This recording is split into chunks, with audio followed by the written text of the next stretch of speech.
গবেষণা ছাড়া উৎকর্ষ লাভ সম্ভব নয় বললেন প্রধানমন্ত্রী। স্বাস্থ্য খাতে গবেষণা আরও বাড়ানোর তাগিদ।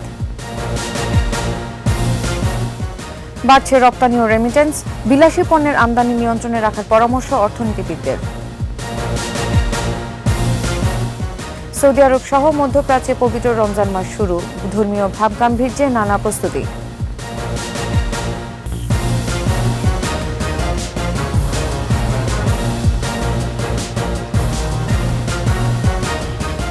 শুনছিলেন ফার্স্ট সিকিউরিটি ইসলামী ব্যাংক পিএলসির সংবাদ শিরোনাম। আমন্ত্রণ জানাচ্ছি দুপুর 12টার 21 সংবাদে। সাথে আছি আমি নার্গিস মুজিদ লিমা। দর্শক, 21 টেলিভিশনের সংবাদ একই সাথে সরাসরি দেখতে পাবেন আমাদের ফেসবুক পেজ www.facebook.com/2124 অনলাইনে।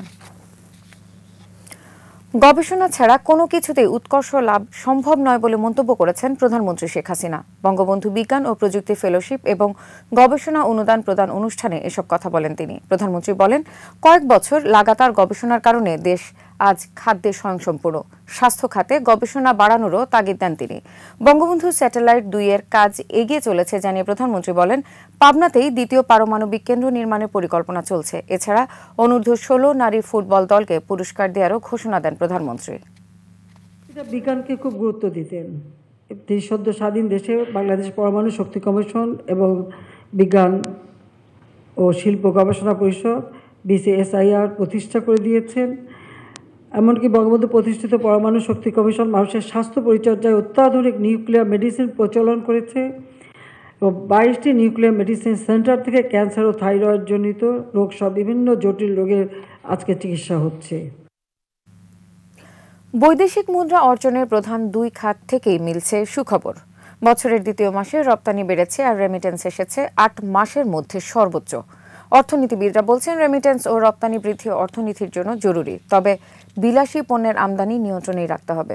তৌহিদুর রহমানের রিপোর্ট। টানা বাড়ছে রপ্তানি ও রেমিটেন্স। প্রতি মাসে রপ্তানি রেমিটেন্স মিলে আসছে প্রায় $7.5 বিলিয়ন। রপ্তানি উন্নয়ন ব্যুরো বলছে, ফেব্রুয়ারি মাসে পণ্য রপ্তানি থেকে দেশ আয় করেছে প্রায় $519 কোটি। আগের বছরের একই সময়ের চেয়ে যা 12% বেশি। আর জানুয়ারি ফেব্রুয়ারি মিলে রপ্তানি হয়েছে প্রায় $11 বিলিয়ন। গত বছরের ফেব্রুয়ারিতে রপ্তানি হয়েছিল $463 কোটি পণ্য। এটার সাথে সাথে বাংলাদেশের এক্সপোর্ট বেড়েছে কিছুটা, এবং এটা আমাদের জন্য খুবই কাম্য। এক্সপোর্ট বাড়ার মূল কারণ হচ্ছে যে বিদেশে আমাদের পণ্যের চাহিদা বাড়ছে এবং বাংলাদেশের টাকার অবমূল্যায়ন হওয়াতে আমাদের যতই এক্সপোর্টাররা চিল্লাচিল্লি করুক না কেন, তাদের কিন্তু কম্পিটিটিভনেস বেড়েছে, তাদের বাজার কিন্তু ভালো হচ্ছে। অন্যদের তুলনায় তারা আপেক্ষিকভাবে ভালো অবস্থায় আছে, অর্থাৎ তাদের রপ্তানির যে কম্পিটিটিভনেস সেটা বেড়ে গেছে, সেটা ভালো হয়েছে। ফলে আমি আশা করি আমাদের RMG সেক্টর ভালো করবে। গেল ফেব্রুয়ারিতে 8 মাসের মধ্যে সর্বোচ্চ রেমিটেন্স এসেছে। বাংলাদেশ ব্যাংকের তথ্য বলছে, বছরের দ্বিতীয় মাসে রেমিটেন্স আসে $217 কোটি। জানুয়ারিতে এসেছিল $210 কোটি। এদিকে রেমিটেন্স আরও বাড়ানোর সুযোগ আছে বলছেন অর্থনীতিবিদরা। হুন্ডি ঠেকানোর পরামর্শ তাদের। আমি মনে করি যে আমাদের একটা টার্ন অ্যারাউন্ড হতে যাচ্ছে। এটা আরেকটু যদি সরকার কঠোরভাবে মনিটারি পলিসিকে টাইট করে রাখে, একটু ফার্দার টাইটনিং করে, তাহলে রেমিটেন্সও বাড়বে, এক্সপোর্টের রিপ্যাট্রিয়েশনটাও বাড়বে।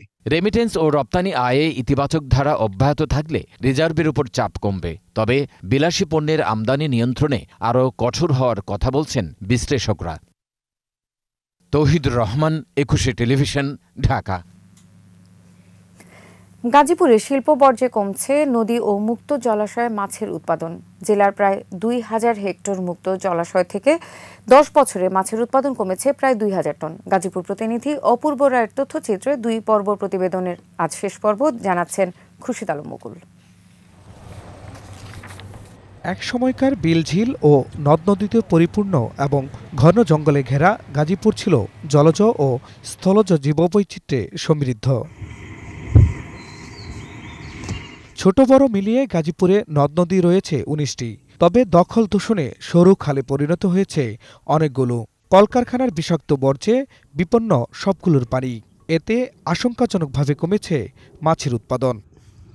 10 বছর আগেও এখানকার মাছের চাহিদার 50 ভাগই আসত বিভিন্ন খালবিল ও নদীনালা থেকে।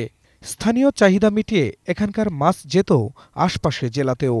আগে এই নদীর মাছ আমরা সারা বছর খাইতাম এবং কিনাও খাইতাম, ধৈরাও খাইতাম। আগে অনেক পদের মাছ পাওয়া যেত, 100 ভাগের মধ্যে এক ভাগও নাই। আমরা কিভাবে যে চলুম। এ জেলাতে 1753 হেক্টর মুক্ত জলাশয় রয়েছে। এসব জলাশয়ে মাছের উৎপাদন ছিল 20,361 টন, এখন কমে দাঁড়িয়েছে 18,408 টনে। আমাদের কলকারখানার ইটিপিগুলোকে চালু করে পানিগুলোকে শোধন করে মুক্ত জলাশয়ে আসার ব্যবস্থা করা দরকার। বিষাক্ত বর্জ্যে মরছে মাছ। এখন যে মাছ পাওয়া যায় তাও খাওয়ার অযোগ্য। রান্নার পর পাওয়া যায় কেমিক্যালের দুর্গন্ধ। মাছ খুব নষ্ট মেলা করছে, যেটা আমরা মাছ পাই না। ভালো করে দিয়ে গরম পানি করে তারপরে কলে তারপর খাবো। পরিবেশ অধিদপ্তর বলছে পোশাক কারখানার বর্জ্য ব্যবস্থাপনা ছাড়া কোনোভাবেই পানি দূষণ রোধ করা সম্ভব নয়। ইটিপি চললেও তারা যদি টার্সিয়ারি ট্রিটমেন্টটা না করে এবং ফ্রেশ ওয়াটার একদম খাওয়ার উপযোগী পানি যদি ট্রিটমেন্ট করে বের না করে, এই নর্মাল ট্রিটমেন্টে আপনার এই নদীর পানি কন্ট্রোল করা সম্ভব না, নদীর পানি দূষণ কন্ট্রোল করা সম্ভব না। নদ নদী ও বিলের স্বচ্ছ পানিতে আগের মতো বাড়বে মাছের উৎপাদন, এমনটাই প্রত্যাশা সবার। খুরশিদ আলম মুকুল, 21 টেলিভিশন। সৌদি আরব ও তুরস্ক সহ মধ্যপ্রাচ্যের দেশগুলোতে আজ থেকে পবিত্র রমজান মাস শুরু হয়েছে। রোববার রাতে তারাবির নামাজ পড়েন এসব দেশের ধর্মপ্রাণ মুসলমানরা। ধর্মীয় ভাব গাম্ভীর্যের সাথে রোজা পালনে নেওয়া হয়েছে নানা প্রস্তুতি। আরও জানাচ্ছেন আজহারুল ইসলাম।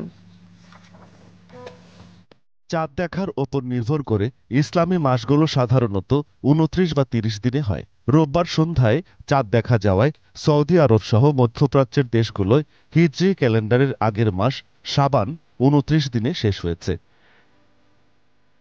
সৌদি আরবে পবিত্র মাহে রমজানের চাঁদ দেখা যাওয়ায় দেশটিতে আজ থেকে শুরু হলো পবিত্র রমজান মাস। একই সাথে আরব আমিরাতও আজ থেকে পবিত্র রমজান মাস গণনা এবং রোজা শুরু করেছে। এরই অংশ হিসাবে রোববার রাতেই এশার নামাজের পর তারাবির নামাজ পড়েন মধ্যপ্রাচ্যের ধর্মপ্রাণ মুসলমানরা। শেষ রাতে প্রথম সেহরিও খান তারা।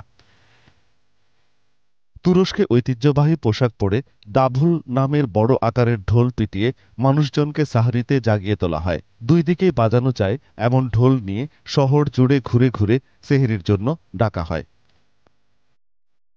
মিশর ও জর্ডানে সেহরির আগে এলাকাভিত্তিক কিছু মানুষ প্রতিবেশীদের ঘুম থেকে ওঠানোর জন্য ডাকেন, যাদের বলা হয় মেসাহারাতি। আশেপাশের রাস্তায় ঘুরে ঘুরে মানুষকে জাগিয়ে তোলার জন্য ডাক দিয়েছেন তারা। এদিকে রমজান মাসে সৌদি আরব ও আমিরাত সহ উপসাগরীয় দেশগুলোতে বেশিরভাগ সরকারি এবং অনেক বেসরকারি খাতের কর্মচারীদের কাজের সময় কমানো হয়েছে। আজহারুল ইসলাম, 21 টেলিভিশন। প্রবল বন্যায় ইন্দোনেশিয়ার সুমাত্রায় 19 জনের মৃত্যু হয়েছে। এ ঘটনায় আরও বেশ কয়েকজন নিখোঁজ রয়েছেন। সংবাদ মাধ্যমগুলো বলছে অন্তত 80,000 মানুষ সরকারি ত্রাণ শিবিরে আশ্রয় নিয়েছেন। পানির তোড়ে উপড়ে গেছে গাছ, সেই সাথে পাহাড়ের গা বেয়ে নিচের দিকে গড়িয়ে আসছে বড় পাথর। পানির প্রবল স্রোতের পাশাপাশি ভূমিধসের বিপর্যয় নেমে এসেছে সুমাত্রায়। সবচেয়ে বেশি ক্ষতিগ্রস্ত হয়েছে কটর টারসান এলাকা। সেখান থেকে অন্তত 7 জনের লাশ উদ্ধার করা হয়েছে। বন্যার জোরে ধ্বংস হয়েছে বেশ কিছু ঘরবাড়ি। হতাহতের সংখ্যা আরও বাড়বে বলে আশঙ্কা করা হচ্ছে।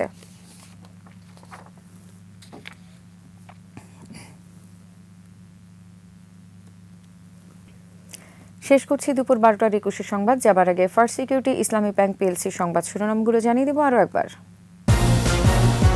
গবেষণা ছাড়া উৎকর্ষ লাভ সম্ভব নয় বললেন প্রধানমন্ত্রী। স্বাস্থ্য খাতে গবেষণা আরও বাড়ানোর তাগিদ।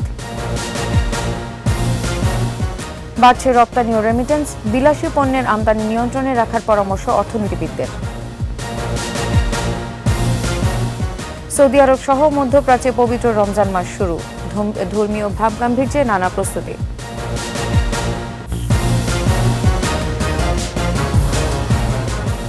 সর্বশেষ খবর জানতে ডায়াল করুন 202 নম্বরে আর ভিজিট করুন 21tv.com ওয়েবসাইটে। এছাড়া ফেসবুকে ভিজিট করতে পারেন facebook.com/2124 অনলাইনে। এতক্ষণ সাথে থাকার জন্য ধন্যবাদ। পরবর্তী সংবাদ দুপুর 2টায় দেখার আমন্ত্রণ রইল। 21 সাথে থাকুন।